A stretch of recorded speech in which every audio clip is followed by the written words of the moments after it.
Greetings, petrolheads. Welcome back to Automation, the car company tycoon game. Today, we are going to be looking at this 2008 revision or new generation of the Athena SL. It is the SL8. Obviously, we have a new body now that is available, I think, from 2007 onwards. And yeah, obviously we have some new headlights. We have the signature grille now. We have these vents down here with a little bit of chrome and some fog lights inside of them. On the rear we have some modernized taillights. Very slim, very sleek. Fits the overall shape of the rear end with the sloping down the roofline that goes pretty much, if you look at it this way, pretty much all the way to the end, almost like on a coupe. And I think these just fit the overall proportions of it pretty well. We also have this braking, like central braking lights here on the bottom. And so much for the aesthetics.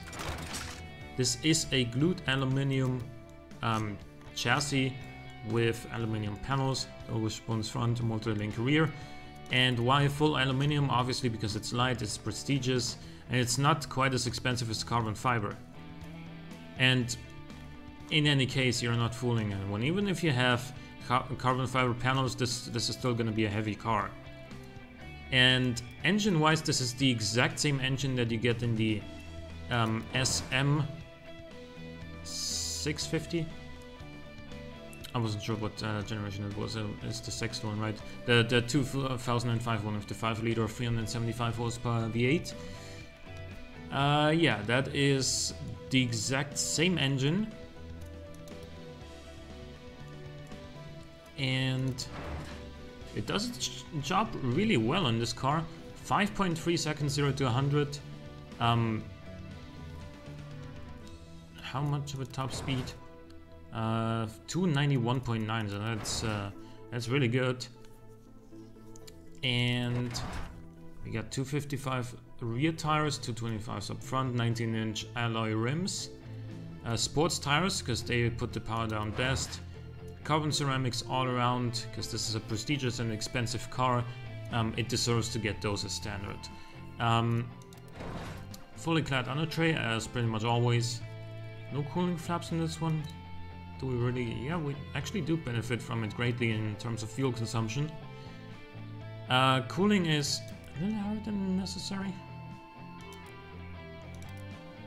Let's leave it here. 295 kilometers an hour, that's really good. Handmade interior, of course, 5 seats, luxury entertainment, all driver assists, advanced safety, and then our usual hydro pneumatic spring and active sway bar setup. And the roll angle is pretty high though.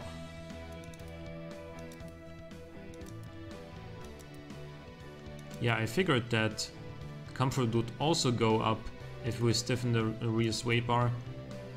Because obviously high, like roll angle, if your car rolls too much, then that also has a negative impact on the comfort, of course.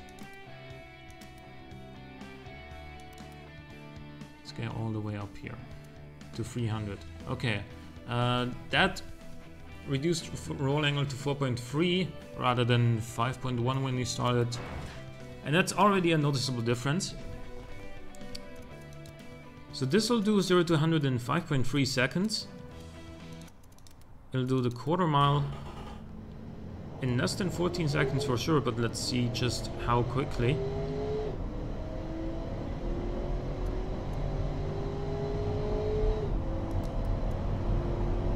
(13.8 seconds).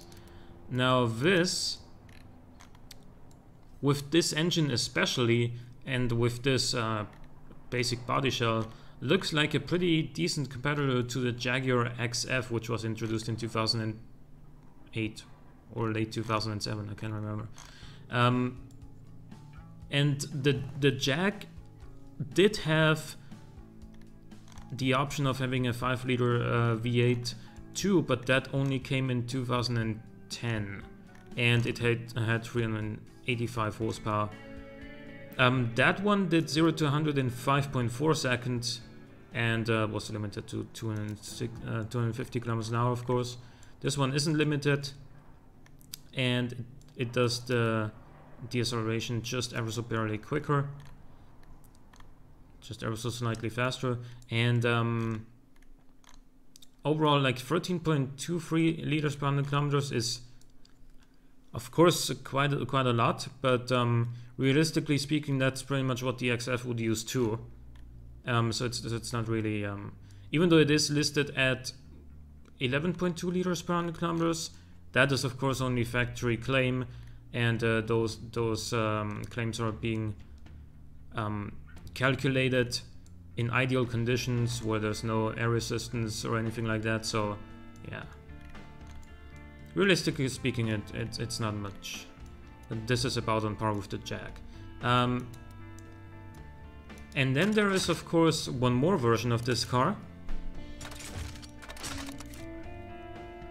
with a new 6.5 liter twin turbocharged V12, 4 valves per cylinder again, 705 pound-feet of torque. That's well over 900 newton meters of torque. It's like 950 or something. And we are making just 0.92 bars of boost. So of course, if you were to tune this engine and increase boost to like 1.2 bars, you would get a lot more power and a lot more torque as well. But as is, it's, you know, economy is obviously not fantastic, but it's almost at 27%, so that's, it could be worse. It's not that bad at all, and especially considering that this uses almost as little fuel as the V8. Well, 590 horsepower is a lot. It's a whole lot of power. We do have the same single clutch 6-speed transmission in here with an electric diff. We have the same aero, but here we have 20-inch rims and wider tires, and we have, I think, slightly bigger brakes as well, although I'm not sure on that one. Handmade material, this is all the same. This is mostly the same as well. I did have the sway bar stiffness at 300 here already. Okay, good. But I can lower it a little bit.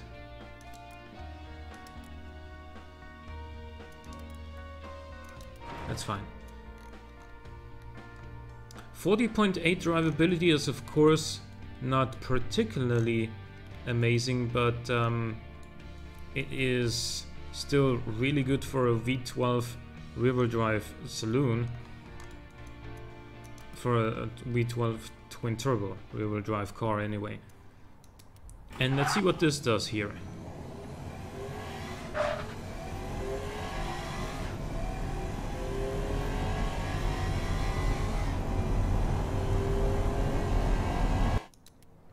.6 seconds. Now admittedly, you would expect a little bit more from a car with an engine this powerful, but then again, automation does have its grip limits, which are lower than those that you would get on a real car. And well, this just makes too much wheel spin. It can't put the power down off the line, and that is why also the 0 to 100 is not as quick as it could be, and of course also the quarter mile.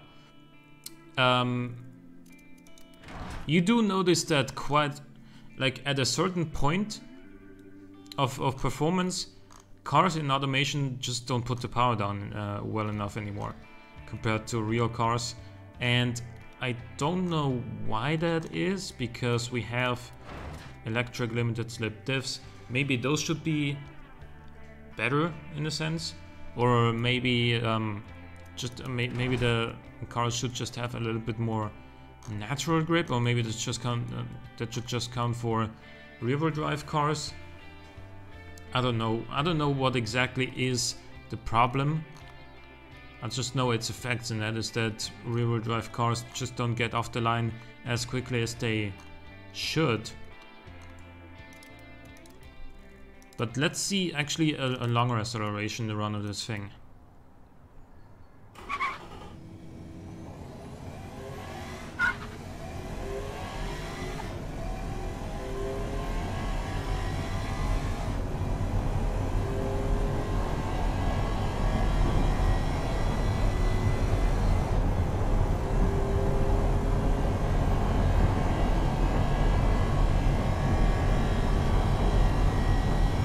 $270,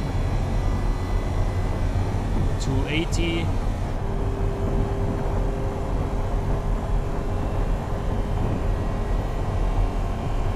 $300. Obviously, in the higher speeds, you do notice that for this kind of weight, there isn't enough power anymore to really accelerate hard. But and again, you're talking like 250 plus kilometers an hour, so there aren't that many cars that accelerate like crazy in those sort of speeds, at those sort of speeds. Still, there are some, of course, but you know, you're looking at like the Bugatti Veyron, Koenigsegg, the LaFerrari, the Porsche 918, those sort of cars. This is actually quite cheap for what it offers. You're looking at a $90,000 rear-wheel drive saloon that has a handmade interior with 5 seats, advanced safety, a twin-turbo V12, and reaches more than 205 miles an hour. That's actually more than 206.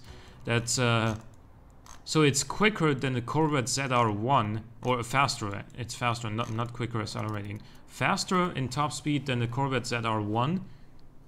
Has handmade interior, has a twin-turbo V12 engine, so it's very prestigious, and it's extremely comfortable, of course, and you get that for $90,000. It's a little bit unrealistic. I think they should make the interior even more expensive. Although if I do go down to luxury and then check the price again, you will see that we are now at $66,000. So with the handmade interior, it's $24,000 more expensive. I think we're at the point in 2008, especially considering that you know, Athena does get money from AMW, which is a really big company making tons of profit. We can afford to increase the quality on the interior, I think. Get +5 quality.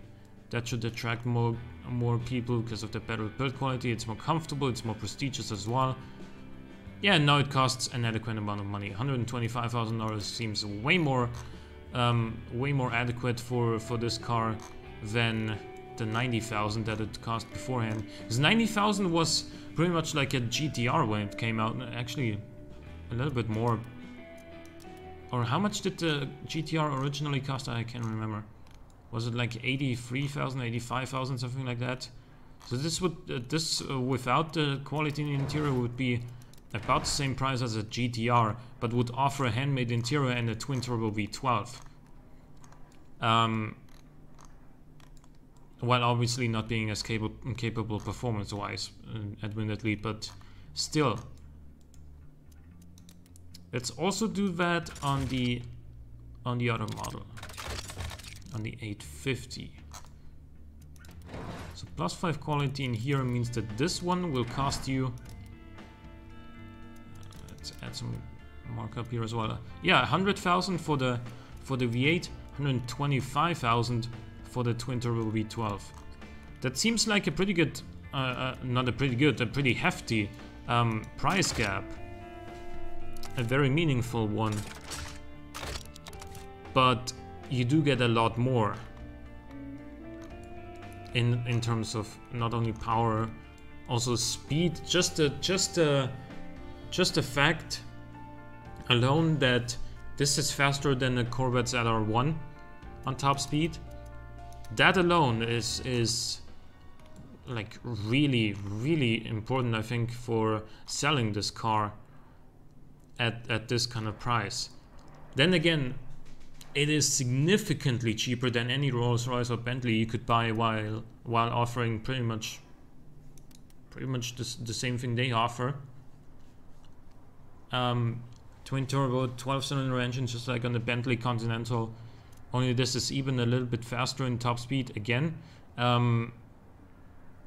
It is just as quick, if not quicker, 0 to 100. And again, it also has a bigger engine and more torque than that Bentley. So yeah, tell me what you think about this car. I hope you guys enjoyed this episode. Leave a like or a comment if you did. Thank you for watching. I will see you next time.